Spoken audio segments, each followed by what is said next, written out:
Hello and welcome to a very special Christmas Day episode of Prose. I certainly hope that you enjoyed the reading from Luke as per the usual tradition for Christmas Eve here on the podcast. Today, however, we are going to touch back on our thumbnail history series that we have delved into on several holiday occasions with a very special episode titled Thumbnail History 12th Night. If you've ever wondered why we have lords leaping and a bunch of other weirdness and strangeness in our 12 Days of Christmas carol, I'm hoping to dispel some of the confusion as to why we have those 12 days in the first place. So, sit back, relax, and let's jump into this Christmas Day special edition of Thumbnail History right here on Prose.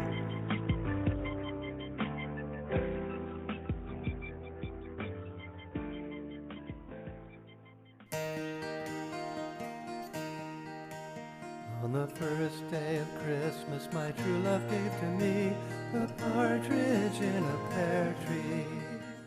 On the second day of Christmas, Alright, so what is with those 12 days of Christmas anyway? Here in the US, most families squish in a few hours of Christmas holiday celebrations. 48 hours crazy max. Who the heck has time to celebrate for 12 straight days? Well, for one, pretty much everybody from the early Christian church. Essentially, those 12 days of Christmas refer to a celebration of Jesus' birth which only begins on December 25th, lasting all the way to January 5th or 6th, depending on how one views the end of that celebration and what quote-unquote end really means. Now, for simplicity's sake, we're going to stick to the Western Orthodoxy in this super watered-down quick-fix explanation. So if you celebrate anything in the vein of the Eastern Orthodox tradition, my apologies for just stumble-bumming right past your traditions. Anywho, sometimes this period is called Christmastide, sometimes Yuletide, though the latter is a super ripoff of Germanic terms and concepts for the midwinter celebrations connecting to Odin, his wild hunt, and a bunch of other really cool pagan traditions that were absorbed, Christianized, and spat back out.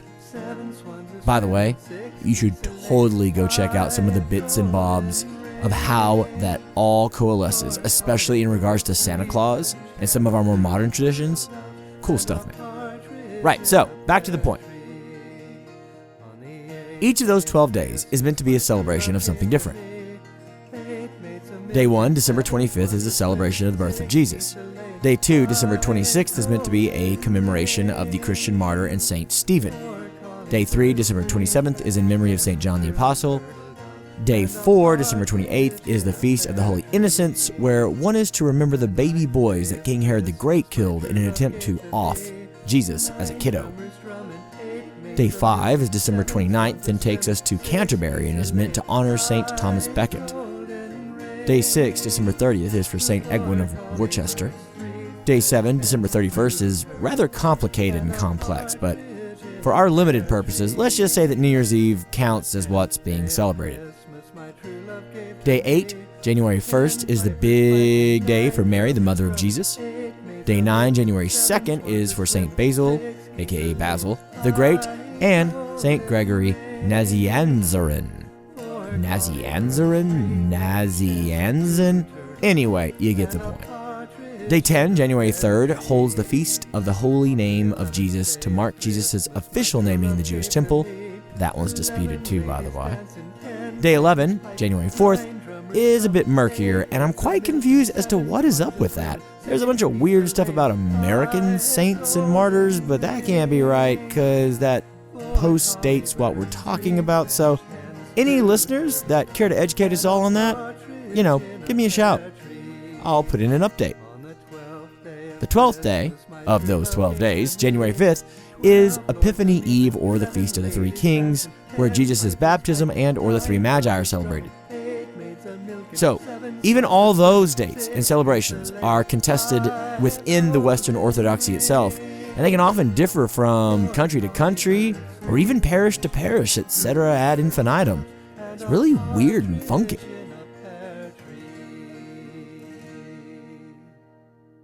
But excuse me, why is this episode titled 12th Night then? Great question. Let me tell you. So, we got to the 12th night, right? At least to the 12th day of Christmas, January 5th. So, 12th night was the tail end of these celebrations, and that is when Christmas time got crunk. It was the end of true winter, which ran from All Hallows Eve till Twelfth Night, and it was quite popular starting in medieval times, particularly in Britain. Roles were reversed for the rich and the poor, the powerful and the lowly, the male, the female, you name it, crazy stuff. Weird games were played, flaming brandy dishes made an appearance, super fattening and decadent foods were made, including the Twelfth Night cake, which also included a dried pea or bean inside that cake. Kinda gross?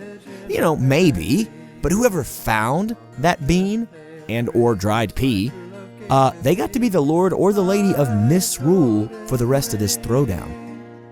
This lord or lady of misrule thing sounds pretty sweet, right? Well, it was. If you were the pea finder or bean finder, it meant that you dressed up like royalty and got to run the debauchery. If anyone has studied Roman history at all, that should sound quite familiar, as it simply is Saturnalia just warmed over and given a quasi-Christian veneer. In fact, one reason you probably haven't heard of Twelfth Night outside of maybe a passing Shakespeare reference is because that all of this overeating and binge drinking and just insanity supposedly, eventually, got a bit too rowdy, taking the place of the actual religious focus that was meant to be underscoring the festivities. So, slowly but surely, the celebrations were suppressed and or just fell out of favor.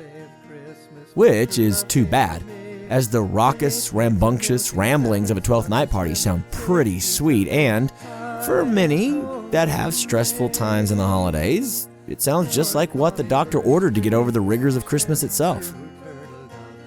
Oh, and if anyone wants to know when you're traditionally supposed to get rid of all that Christmas mess from your front lawn and out of your living room and off the top of your house, well, that's meant to be the day after Twelfth Night. So January 7th, actually, people. Or 6th, depending on how you're counting again.